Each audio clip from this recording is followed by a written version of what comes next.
We're with Zion Clark, athlete born without legs, but defying the odds. Athlete and accomplished athlete in many sports, track and field, wrestling, and now MMA. I do want to talk about your recent MMA fight. How good was that feeling just to get out there and get a W and just do the whole experience and get all that out of the way? Man, well, I'm a certified pro now, so with that being said, that's just the next step, and then next step after this is the big leagues. So just how I went pro in track and field, how I hit the highest levels of wrestling, there's no difference. The work ethic stays the same. But that feeling getting out there, having a sold out crowd, there's only standing room walking through.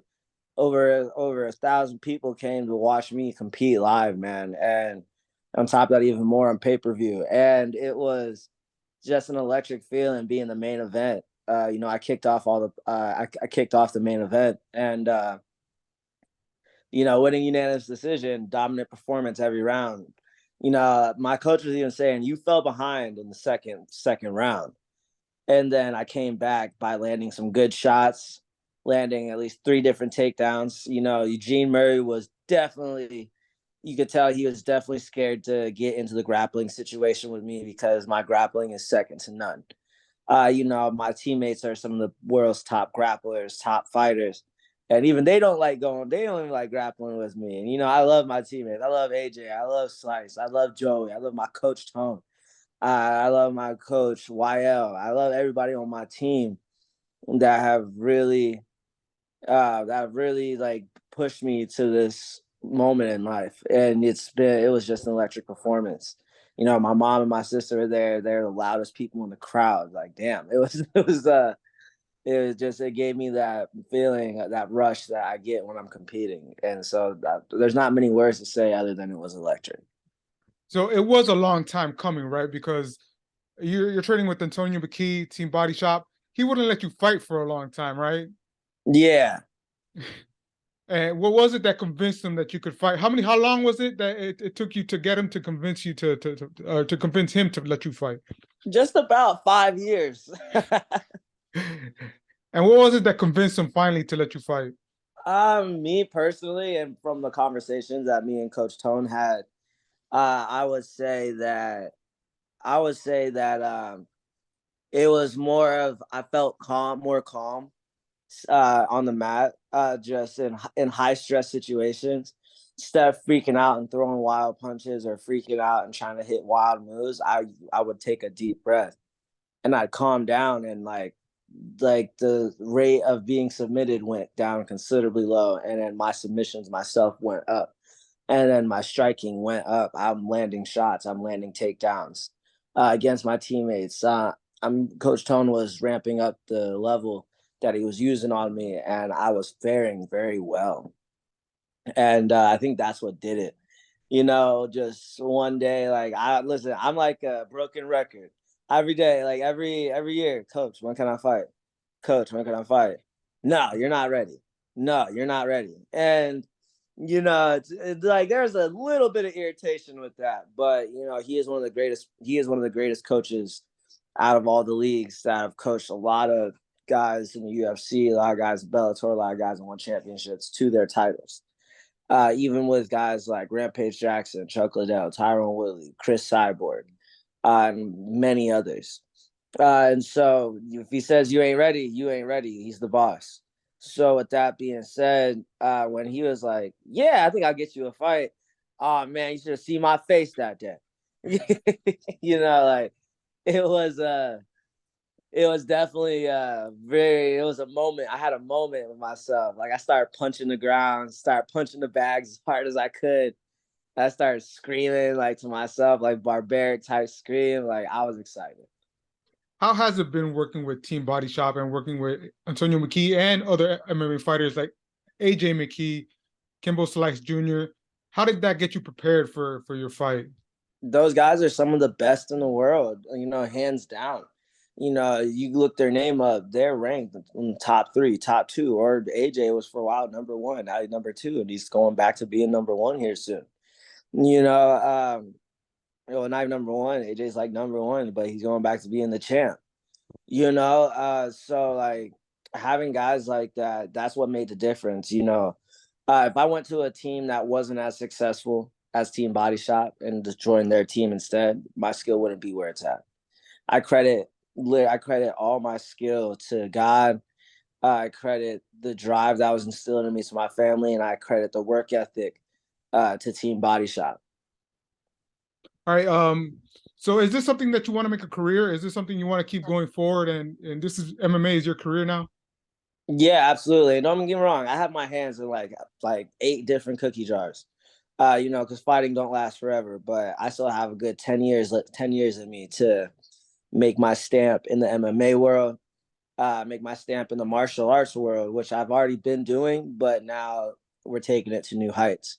I'm taking it as far as I can go, and this next door I'm about to cross through is going to be the limit of what you can do in the sport. So I definitely see a long career out of this. You know, me personally, just being a wrestler, I turned 26 this year. I started when I was 6. You know, so I've been in there a long time, and you know, I see a long career out of this too. I've had pleasures of getting counseling from Mike Tyson, getting counseling from Anderson Silva, getting counseling from Mike Perry, Jon Jones. You know, like I could keep going down the list by the people that have invested time out of their lives to really help this happen for me. So the goal is the big leagues, Bellator, UFC. Yeah, we're one championship. My opinion, personally, whoever offers me the best contract, that's where I'm going.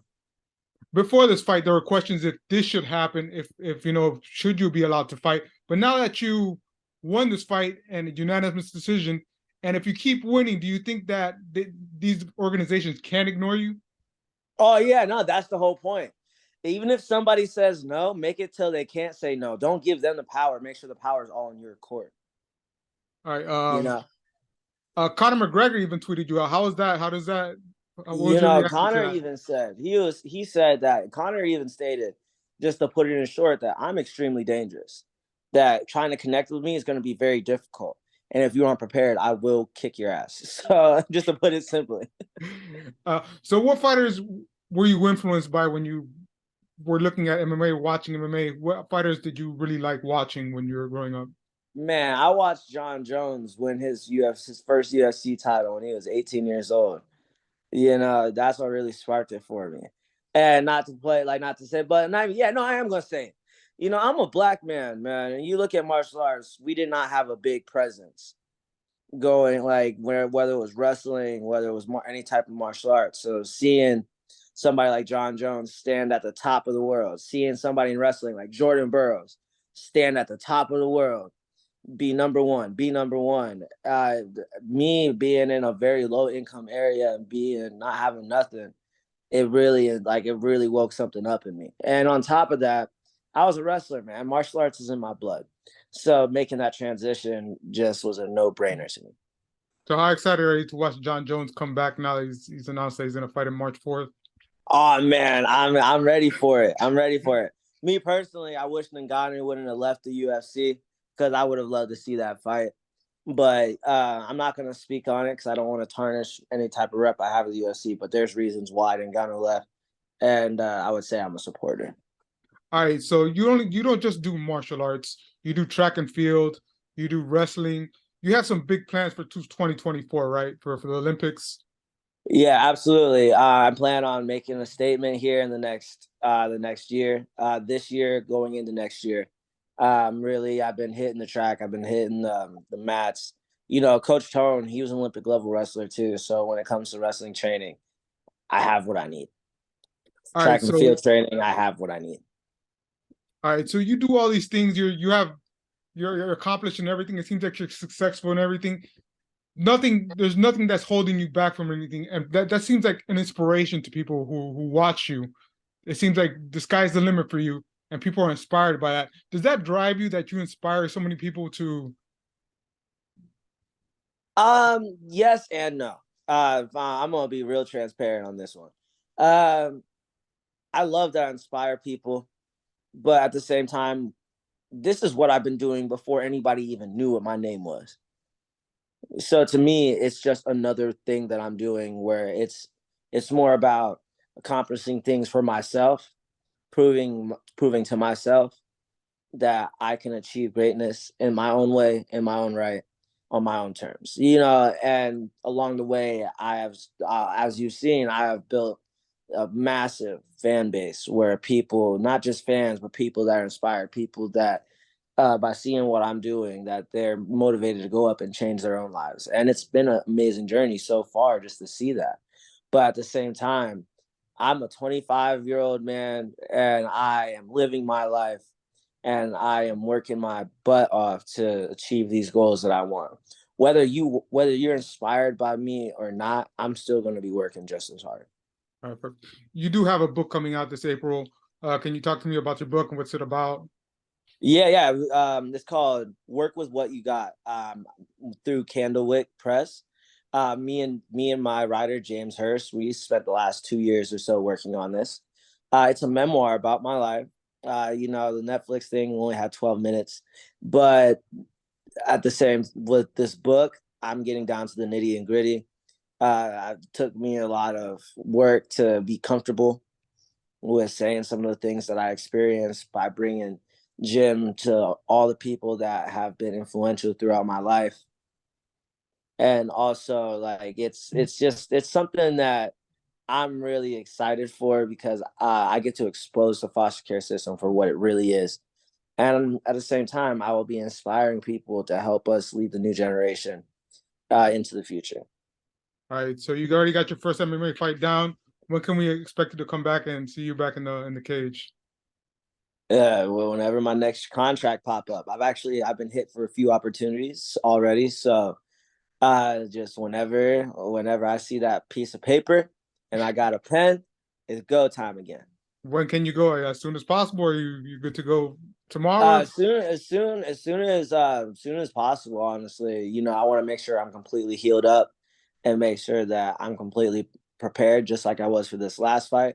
I want a tougher opponent.